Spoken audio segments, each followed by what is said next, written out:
সম্মানিত আশেকে রাসূল ভাই ও বোনেরা, আসসালামু আলাইকুম।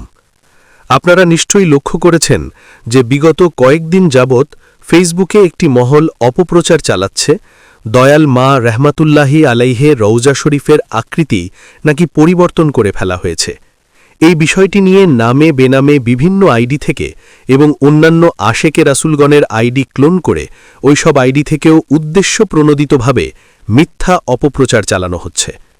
আসুন আমরা এই বিষয়টি একটু গভীরভাবে বিশ্লেষণ করি, তাহলেই এই কুচক্রী মহলের ষড়যন্ত্রের বিষয়টি আপনাদের সামনে সুস্পষ্ট হয়ে উঠবে। তাই সবাইকে ভিডিওটি না টেনে সম্পূর্ণ দেখার জন্য অনুরোধ করছি। আপনারা সকলেই জানেন বাবাজানের রওজা মুবারকে শাহী প্রাসাদ নির্মাণ কাজ চলমান। বাবাজানের শুভ জন্মদিন স্মরণে ১৬ ডিসেম্বর ২০২৫ খ্রিস্টাব্দ বিশ্ব আশেকে রাসূল সাল্লাল্লাহু আলাইহি সম্মেলন আয়োজন করা হয়। উক্ত সম্মেলনে সম্মানিত আশেকে রাসূলদের মহান মুর্শেদ বাবা দেওয়ানবাগী ও হজরত দয়াল মা রহমাতুল্লাহি আলাইহে রওজা শরীফ গিলাফ দ্বারা আবৃত করে দেশ বিদেশের সকল আশেকে রাসূলের জন্য উন্মুক্ত করে দেওয়া হয়। আশেকে রাসূলগণ সারা দিন প্রাণ ভরে বাবা দেওয়ানবাগী ও দয়াল মা রহমাতুল্লাহি আলাইহে রওজা শরীফ জিয়ারত করেন। সে সময় অনেকের মনে প্রশ্ন জেগেছিল, দয়াল মা রহমাতুল্লাহি আলাইহে রওজা শরীফের আকৃতি কেন চারকোনা দেখা যাচ্ছে? তখন মুহাম্মাদি ইসলামের সম্মানিত ইমামদ্বয় তাদেরকে বিষয়টি ব্যাখ্যা করে বুঝিয়ে বলেন। সম্মেলনের দুদিন পর ১৯ ডিসেম্বর দেওয়ানবাগ শরীফের অফিসিয়াল ফেসবুক পেজ থেকে সম্মেলনের ছবি আপলোড করা হয়, যেখানে মহান মুর্শেদ ও দয়াল মা রহমাতুল্লাহি আলাইহে রওজা শরীফের ছবি মুবারকও ছিল। প্রশ্ন হচ্ছে, যারা এখন বিভিন্ন রকমের ভিডিও বানাচ্ছে তারা ১৯ ডিসেম্বর ফেসবুকে জনসমক্ষে রওজা মুবারকের ছবি প্রকাশের পরও কেন চুপ ছিলেন? কেন তারা তখন প্রশ্ন উঠালেন না? প্রকৃত প্রেমিক হলে তো সাথে সাথে প্রশ্ন উঠাতেন, ১ মাসেরও অধিক সময় অপেক্ষা করতেন না। তার মানে তারা প্রকৃত অর্থে বাবাজান ও দয়াল মায়ের প্রেমিক নন, এটা শুধুই লোক দেখানো। ১৯ ডিসেম্বর রওজা শরীফের ছবি প্রকাশিত হওয়ারও ১ মাস ৫ দিন পর ২৩ জানুয়ারি ২০২৬ খ্রিস্টাব্দ শুক্রবার সেজো সাহিবজাদা বাবে মদিনাতে বক্তব্য দেন।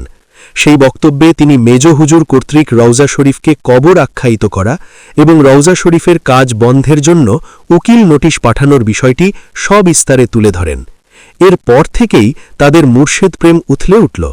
তার মানে কি প্রমাণিত হয় না আসলে সেটা মুর্শেদ প্রেম নয়, নিছক লোক দেখানো নোংরা রাজনীতি? রওজা শরীফের কাজ বন্ধ ও উকিল নোটিশের বিষয়টি ধামাচাপা দিতেই আশেকে রসুলদের দৃষ্টি ভিন্ন দিকে প্রবাহিত করার অপচেষ্টা। যারা ফেসবুকে বিভিন্ন পোস্ট করছেন ও ওই কুচক্রী মহলটি নিয়মিত রওজা শরীফে আসেন না, অন্যান্য আশেকে রসুলদের রওজা শরীফে যেতে নিরুৎসাহিত করেন, প্রচার করেন নূরে মুহাম্মাদি বাবাজান রওজায় নিয়ে যাননি, রওজা শরীফে এখন কিছু নেই, বাবাজান এখন মেজো হুজুরের ভিতরে। তারা প্রচার করেছেন বাবাজানের রওজা মুবারক ইমামগণ অবহেলিত অবস্থায় ফেলে রেখেছে। এখন যখন আস্তে আস্তে রওজা নির্মাণ কাজ এগিয়ে যাচ্ছে তখন তারা তা বন্ধ করার জন্য গোপনে ষড়যন্ত্র করে যাচ্ছে। তারা চান না শাহী প্রাসাদ নির্মাণ হোক, যেমন আছে তেমনি থাকুক, যাতে তারা ইমামদ্বয়কে ব্যর্থ প্রমাণ করতে পারেন। ইমামদ্বয় যদি শাহী প্রাসাদ নির্মাণ করে ফেলেন তাহলে আশেকে রসুলদের কাছে তাদের নামে যে বিষোদগার করা হয়েছে তা মিথ্যা প্রমাণিত হবে। মুর্শিদ প্রেমিকরা দলে দলে রওজামুখী হবে, এটাই তাদের ভয়।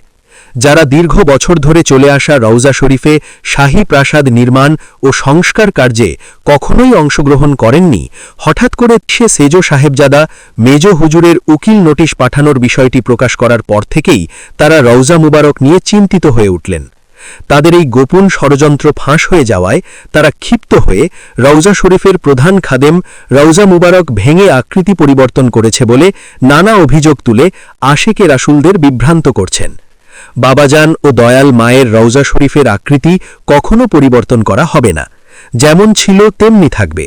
রওজা শরীফের নির্মাণ কাজ শেষ হলে মিথ্যাবাদীদের মুখোশ খুলে যাবে, তখন তারা তাদের মিথ্যায় গ্রেপ্তার হবে।